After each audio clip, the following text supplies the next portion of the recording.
You said on O'Reilly, actually, there's a Muslim problem in this world. What do you mean by that exactly? Well, Bill O'Reilly asked me, is there a Muslim problem? And I said, absolutely yes. In fact, I went a step further. I said, I didn't see Swedish people knocking down the World Trade Center. But is there a Muslim problem? Look what's happening. Look what happened right here in my city with the World Trade Center and lots of other places. Obviously a very disturbing live shot there. That is the World Trade Center, and we have unconfirmed reports this morning that a plane has crashed into one of the towers. We have no idea right now. Oh, there's another one. Another plane just hit. Right. Oh my God. Another plane has just hit. It hit another building. Yes, that was definitely looked like it was on purpose. I don't want them here. Who knows what they're going to bring into this country? We're going to bombs, ISIS, what?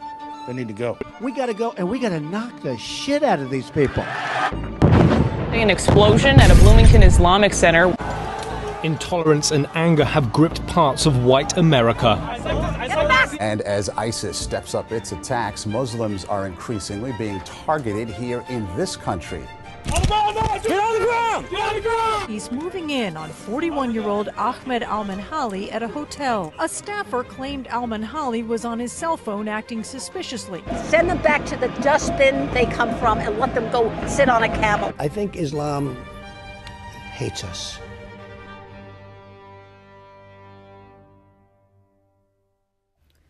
According to the FBI's data, hate crimes against Muslims reported to police surged immediately following the terror attacks of 9/11. There were 481 crimes reported against Muslims in 2001, up from 28 the year before. However, from 2002 until 2014, the number of anti-Muslim crimes receded to a numerical range between 105 and 160 annually. This number was still several times higher than their pre-9/11 levels. In 2016, there were 307 incidents of anti-Muslim hate crimes, marking a 19% increase from the previous year.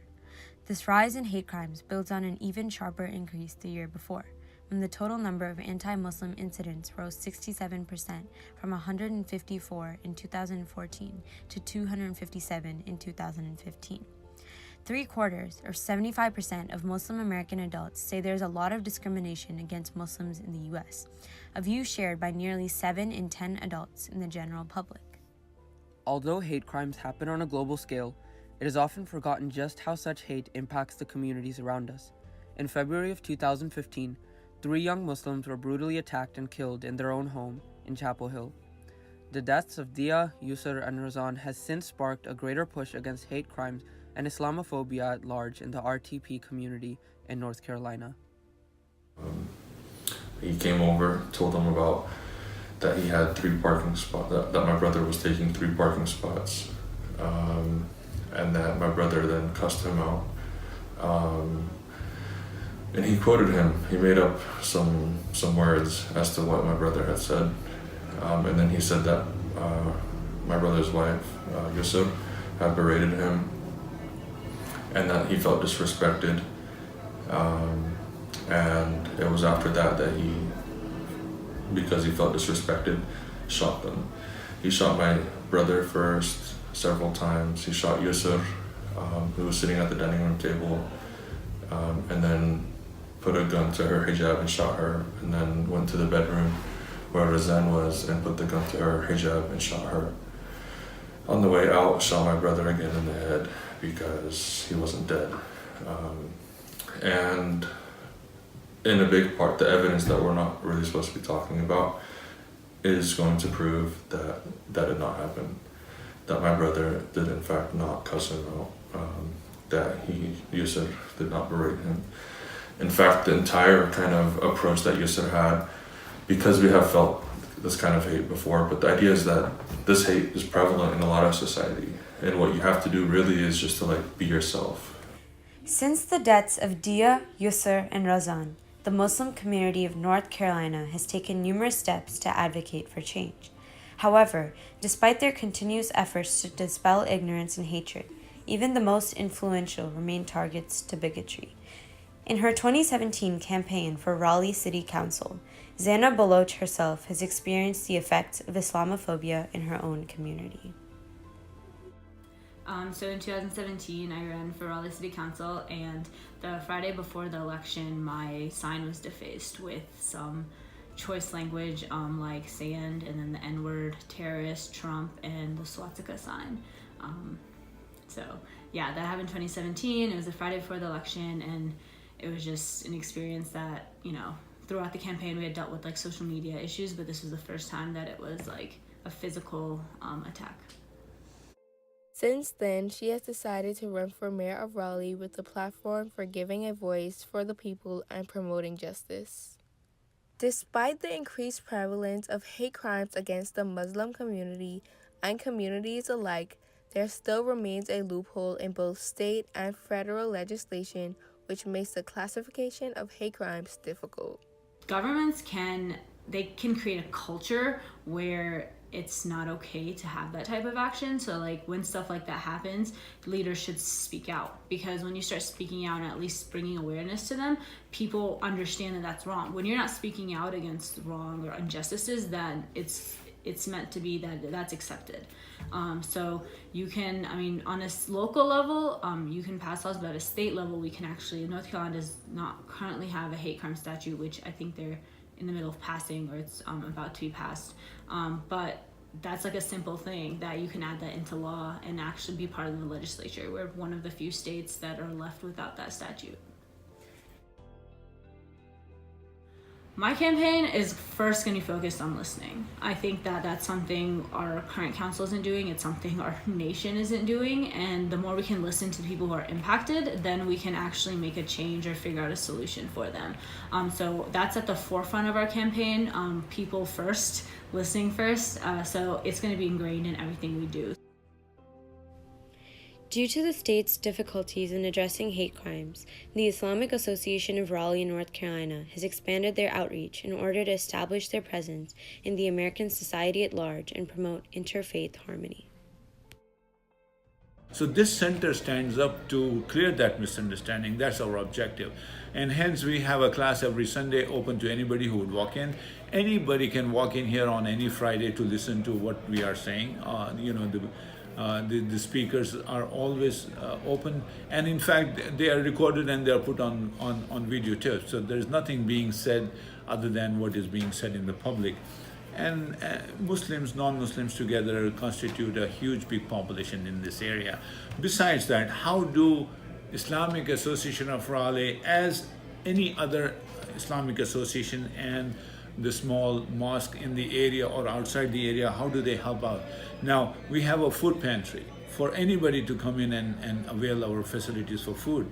We go and do clinic. We establish dental clinics, mobile dental clinics in areas which are less privileged for people who do not have insurances and so forth. We go on regular basis, we supply food to the homeless downtown.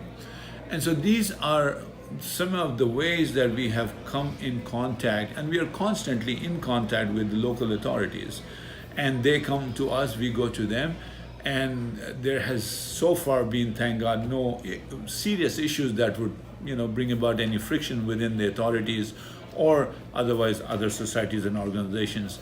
And we have we hold open houses. Whenever we have special events facilities, we always invite non-Muslims to participate. And then we have what we call a Sunday class for non-Muslims. If they have any misunderstandings or they would like to know more, they're welcome to come in here. Those are some of the ways that we tackle this problem of hate or misunderstandings in the general population, and we are always open to that extent. Along with the Muslim community, the Sikh American community has also been subject to numerous hate crimes against them. One primary reason for this is the ignorance surrounding the community, which often leads to their mistaken identity within the greater American society. Although it is never okay to commit a hate crime, or even discriminate for that matter, Sikhs have been targeted mainly due to their appearance.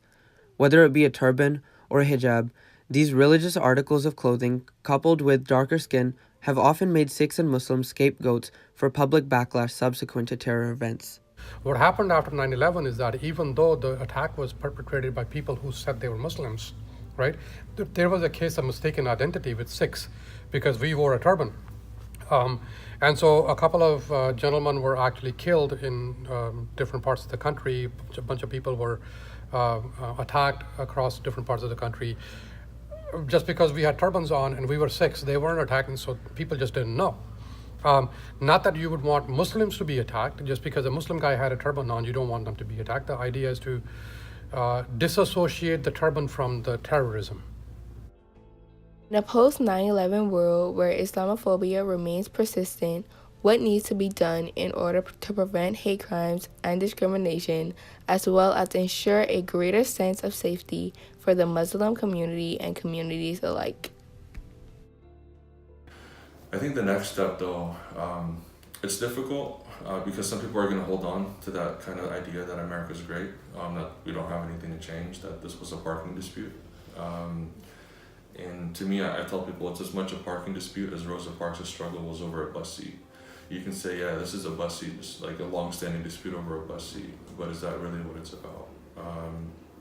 So for me, the next step, it's really to stop like the Fox Newses of the world and the kind of the fake news of the world that kind of, I don't know what exactly their motivation is, whether it's financial or whatever, but the people who kind of benefit from the instilling kind of friction between people, instilling hatred, scaring people, I don't know, because as long as that's out there, like as many people that we can try to kind of answer the questions of what is Islam or what does it teach or whatever, there's so many more out there that are learning time and time again that it teaches something different. The way you combat hate is not by hate. I mean, you're not going to get negativity come out of this organization or this place. Our idea is to work with all of the community organizations in our area, whether they, are with us or not, politically, socially, or whatever. We go to mosques, we go to synagogues, we go to churches, we make presentations. They come in and they observe our services. Yes. We train our high school kids to be very active in their school organizations, because the more visible they are, right, the more normal they become. First off, listening to people and then collaborating with people, and that comes from not only my own community, which is the Muslim community, but from all other communities. Listen to people who are impacted, then we can actually make a change or figure out a solution for them. Just being in the community, just talking and listening, you learn the issues, and from there you can come up with ideas and solutions. Throughout history, America has seen hate crimes occur time and time again, whether in the Muslim community, with African Americans, or other minority groups. A common factor can be seen. All are propagated by a lack of education on other cultures, beliefs, and any other differentiating characteristics. Hate crimes as a result of Islamophobia are an issue of growing concern within the U.S. With increased exposure to media portraying Muslims in a negative light, people begin to form misconceptions about the community. It is important to be able to address these issues and work together as one community to ensure that the notion, liberty and justice for all, is truly protected and upheld. وَالنَّازِعَاتِ غَرْقًا وَالنَّاشِطَاتِ نَشْطًا وَالسَّابِحَاتِ سَبْقًا فَالسَّابِقَاتِ سَبْقًا فَالْمُدَبِّرَاتِ أَمْرًا